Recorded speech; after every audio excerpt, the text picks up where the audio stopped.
Pricing your products the right way is literally equal to about 95% of your success with Google Ads, because unlike Facebook ads or any other advertising platform, you don't necessarily have the ability to create ad copies when it comes to Google Ads, and as a result, your ad copy basically becomes your product pages or the product itself. And pricing basically contributes to almost all of the success that you will end up finding with Google Ads. But exactly how do you go about doing the right kind of pricing with Google? Now, Google is a big advertising platform, a very complex advertising platform. There's no doubt that there's a lot of little small intricate details which basically end up deciding whether you find any success with Google Ads or not. And of course, pricing is only one of them. There's a lot of different other factors which, if you don't get right, it doesn't really matter how well you do the pricing, you will still end up being a failure. But this video is all about pricing. But keep in mind, no matter how good your other factors are, whether you have the most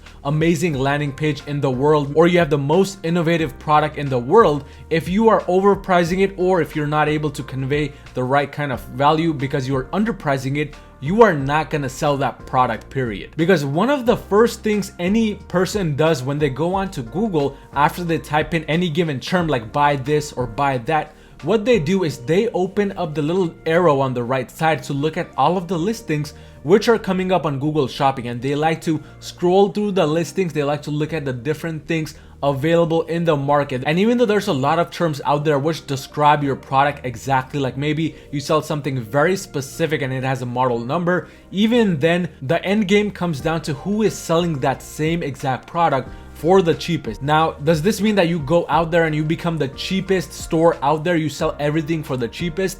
No, but what you do instead is that you strategically come up with your prices by looking at your competitors, by understanding what the market value for your product is, and then you determine the price. At the end of the day, it's all about the perceived value of your product in Google Shopping ads. In fact, I'm gonna give you a very quick example of this product right here on my screen that you see right next to me. This was a leaf cutter that was a winning product for me back in 2020 during the summer times. And this leaf cutter was nothing special. I just found it while scrolling through on eBay using one of my main product research methods, which you can find the video for on my channel. But I had found this product and I had decided to give it a try simply because of one thing, and that is that product's image. Now, the same product a lot of other competitors were actually selling using the same strategies which I'll be showing you in this video when it comes to pricing.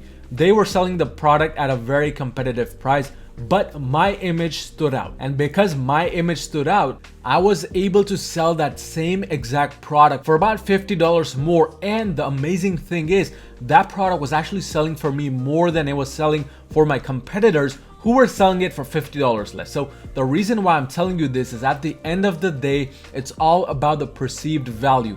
If I had not found a better image for that product, I too would have had to price it much lower like my competitor. So while it is important to have the right kind of pricing in place, it's also important that you take the overall perceived value into account when determining the price. And oftentimes you might kind of undercut yourself when deciding the price for that product. Now let's compare it to a little bit of a more real world example. Let's say you were trying to buy a car out there. If you saw a car for a very cheap price or the photos made that car look very dirty, very bad, obviously you would think of that car as if it's inexpensive, it's not really good quality, it's not luxurious, and you might not be too inclined to buy it just based off of the photos or just based off of even the price because it's the cheapest product you saw out there. You might not think it's reliable. Compare that to a very expensive car like a Lamborghini, for example. Obviously, because it has a much higher price and also because it has other features and other looks, of course it's a much better product for a lot of people, but also through the perceived value because of the high price and also because of high quality images. Because somebody who wants to sell a Lamborghini would not take very bad or quick photos. They would really spend time taking good photos, showing every angle of the car. And the same is true with Shopify. So don't think that pricing is the end all be all. There's a lot of other factors which come into play, but you do need to have competitive pricing, which brings me to the next point of this video. So exactly how do you go about beginning the process of determining what your pricing is? In order for you to successfully do this, you will need to kind of take it step by step. And the first step for you is to actually go onto your Google Ads account and go to the keyword planner tool, because within the keyword planner tool, you will need to begin doing some keyword research for the product you are trying to sell. For the sake of this example, we're gonna assume that I'm trying to sell a 3D printer. So what you need to do is you need to go onto the keyword planner tool and you need to type in the main keyword which describes that product. Once that's done, come down here to the filters section, and within the filters, add these two filters. Number 1, exclude adult ideas. Number 2, average monthly searches greater than or equal to 999. If you want to kind of be more leaner with this, you can actually change this to 500, especially if you're not able to find too many keywords to begin with for your product. So we're just going to make it 500. Next step for you is to rank it by the most searches done for that keyword to the least in descending order. So that's the first step of your pricing strategy. You need to look for keywords which describe your product. And this brings me to the second step, which is you actually need to go down this list and one by one copy the keyword that you have, go over to a special website called isearchfrom.com, choose United States or whatever country you're targeting, language, choose English or again whatever language you're targeting, then just paste in that major keyword and go ahead and do your research here, because we are going to be starting research with this specific search term and this specific website simply because iSearchFrom mimics a random search done within the US. So these listings coming up here, they were randomly chosen by Google. It's the most closest you'll get to actual variability with the auctions, because if you search from a normal Google search, then your IP address and your location will kind of influence these searches, which we don't want to do. So what comes up here are these following printers. So our next step now is to understand which printers are coming up and whether the keyword that we actually typed in, it's relevant to what we want to sell. Because remember, quality score determines the success you get with Google Ads. You need to have a high quality score, and quality score is determined by the landing page experience, your expected CTR, and your average CPC that you're bidding. Of course, people will only have a good landing page experience and your CTR will be high if you're actually selling what people are trying to buy. So if you are, for example, selling a dog necklace, then don't try to rank for the keyword cat necklace, because nobody's gonna click on your ad. First of all, even if they do, they're not gonna buy anything. So 2 things out of 3 in total for your quality score will be very bad, so you will end up not really selling that product. So it's important to be relevant with what you're trying to sell. Next step then is to understand what your competitors are selling the product for and whether what you are selling is coming up here or not. So for example, let's say we're trying to sell something very similar to what these other listings currently have, but it's not really the same exact product. So in this case, what you need to begin doing in order to determine your price is to only look at those listings which, number 1, have a similar product to you, or number 2, have very similar images to you, because these 2 factors are the only 2 ways that you can determine whether somebody will buy your product or not and what your price even should be to begin with. So for example, if we're trying to sell something very similar to this printer right over here or this printer right over here, it does not make sense for us to compare our product to something that is like this product right over here. Maybe because this product is much bigger, or maybe it has a lot of different variations and a lot more functions as a whole. So these things are very important, but let's say for the sake of this example that our product looks very similar to this and has the same functionalities. Of course, if your product looks very similar to these but has more functionalities, you should be kind of comparing your pricing to the next kind of level of the products. But here is the next step for you. You need to kind of identify your top 3 to maybe even top 6 competitors that are selling something very similar to come up with the pricing. Now, I normally like to look at the top 5 to the top 10, maybe the top 15 listings of the people. I don't go all the way to the back because they're at the back for a reason, and that is they're not really winning the auctions, hence why they're at the end. So you don't really want to take these into consideration, more looking at the top 15 listings, because here you will determine what the average middle price is for this product. So based on these products right here, this one right here, this one, and also this one, we are going to determine what the pricing is. So the second one is selling it for $200, while this one is selling it for $500, and this store is selling it for $750. So as you can see, a lot of different variations. And of course, some of these are different colors, some of these are different styles altogether. And that's actually one thing I recommend. If you really want to not compete on pricing, just have a product which looks much different and has a different style, which is what this store did right here. So as you can see, majority of these smaller ones are the color black. So what this store did is they made one with the color orange, or at least they put the photo of the orange one, and because of that they're able to sell it for a much higher price, and I can guarantee you they're getting sales for this. It's as simple as that. But let's say you were trying to sell more on the black version side, you don't really have any other colors. So here's exactly what you do. You try to identify your top 3 to top 6 competitors, and you take a mental note of what their pricing is. So this Amazon, and also one more thing in regards to Amazon, we don't really look at big brands like Amazon. And that's because we cannot necessarily compete with big brands like Amazon directly. So I tend to just kind of disregard their pricing. I would rather look at the other real brands like these ones right here. So it looks like this one is $500, this one is $370, and this one also Amazon, so we're gonna kind of disregard.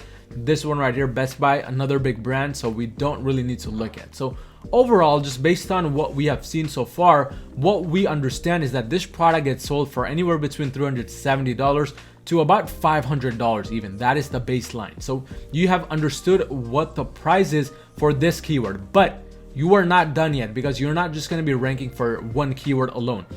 You are gonna be repeating these steps for as long as you want until you get to the end of the list of the keywords, or you have a maximum of 20 different keywords, because this is where the keyword optimization strategy comes into play, and this is where you include these keywords inside your descriptions. I have a whole video on that which you can check out on my channel. But you repeat the same process again, you go on to the next keyword, and of course only search the keywords which are not branded terms, because something like this word right here is of course referring to a brand. I don't necessarily want to rank for it, so I'm just gonna skip it. So we just kind of continue down the list. Maybe we want to rank for this and we want to put this in our description itself, so we repeat the same process. We come here, we paste in that keyword, and we search it up. And what we're trying to do here is we're trying to understand whether the pricing stays in the same ballpark for our competitors or not, because a lot of times what you will notice is that some of these keywords actually have more competitors than others, and a lot of the times that can actually be a bad thing, because if a keyword has a lot more competitors, there's a very good chance that those competitors might be kind of playing with the price, bringing it that way too much, and you don't want to be bidding on low prices like that. So when you come across a keyword like that where the pricing is just way too low, you cannot really compete in that keyword without taking a big sufficient loss in your current pricing. What I like to do is I like to just get rid of that keyword completely, and I like to move on to the next keyword. So for example, let's say best 3D printer. We had seen one specific seller here which was selling it for $280, and another one selling it for $200, and then the third one $100. Obviously, by that time, there's already 3 competitors selling it lower than what you want to sell it for, and that's not really ideal for you. So what I would do in that case is I would just completely disregard this keyword, best 3D printer, and I would move on to the next one on the list. But if it were a good keyword, then I would again look at the competitors. So here again, that same store for $500. These two come right again, and this time this is for $1,000. So it looks like it's a higher model of that same version, and overall, we don't really see any new competitors here which are selling it for way too cheap, so that is a good sign. That means this is actually a good keyword, and we note down this keyword and we kind of keep that main ballpark price in mind, because remember, at the end of the day, we don't want to be the cheapest and we don't want to be the most expensive.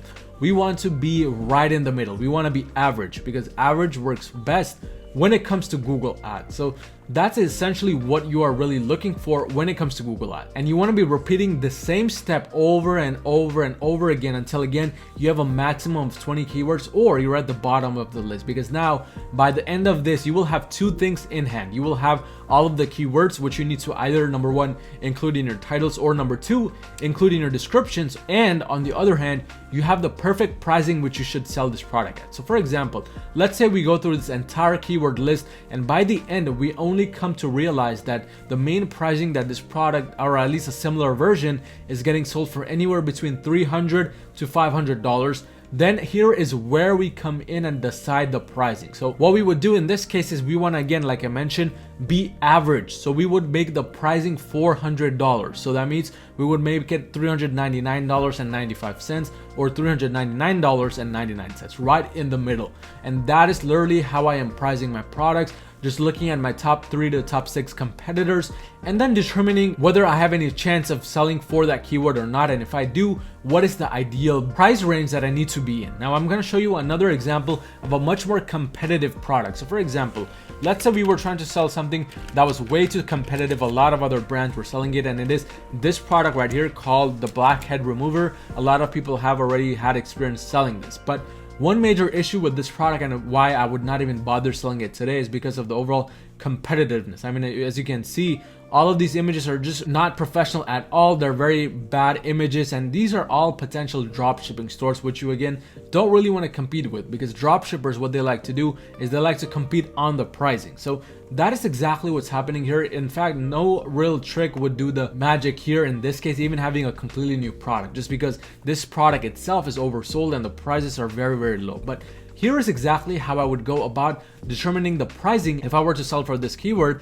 and try to sell a very similar product. So again, same strategy as before. I try to look at my top 6 competitors, and let's say I'm trying to sell something that looks like this right here, or this black one, or this one right here. So again, what I would do, top 3 to top 6 competitors. This one's selling it for $10 right here, but it's a very big brand, so I don't know if I would really take that into consideration. But this one, $30, literally tells you it's a general store. This one right here, $32.99.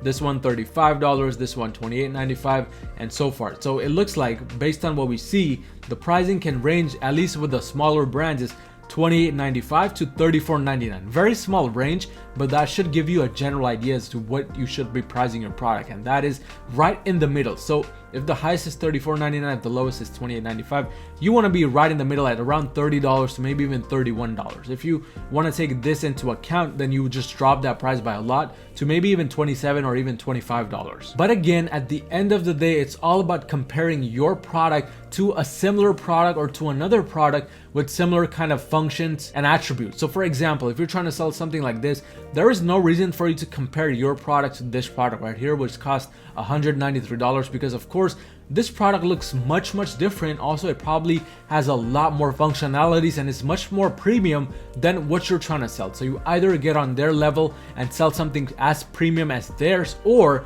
you find somebody at your level and then you try to be the average in terms of pricing. But now that we covered the general strategy for pricing your product, here are a few key pointers when it comes to actually determining how to go about those things. So first things first, I normally don't recommend that you start price wars with anybody and you try to up your game by just pricing the product lower and lower, because that's a very easy way to end up killing that product completely. So instead, what you should always do if you're unable to find good keywords, or if your product is way too saturated for your e-commerce brand, is to just go ahead and find better quality images for that product and match the pricing of the higher perceived value within your competitor. So again, going back to the blackhead remover example, instead of selling something that looks like it's cost about $10, why not just go out and find better images or just a better product in general that you can put for around $193 or so, like the higher priced competitor. That is one of the best ways to go about with Google Ads. Just sell higher perceived value items so that you can price them accordingly. And again, this is where other things come into play as well, such as trying to make sure that your product stands out of the crowd in some way, shape, or form. So if you're trying to sell a product which looks very similar to everybody else's product,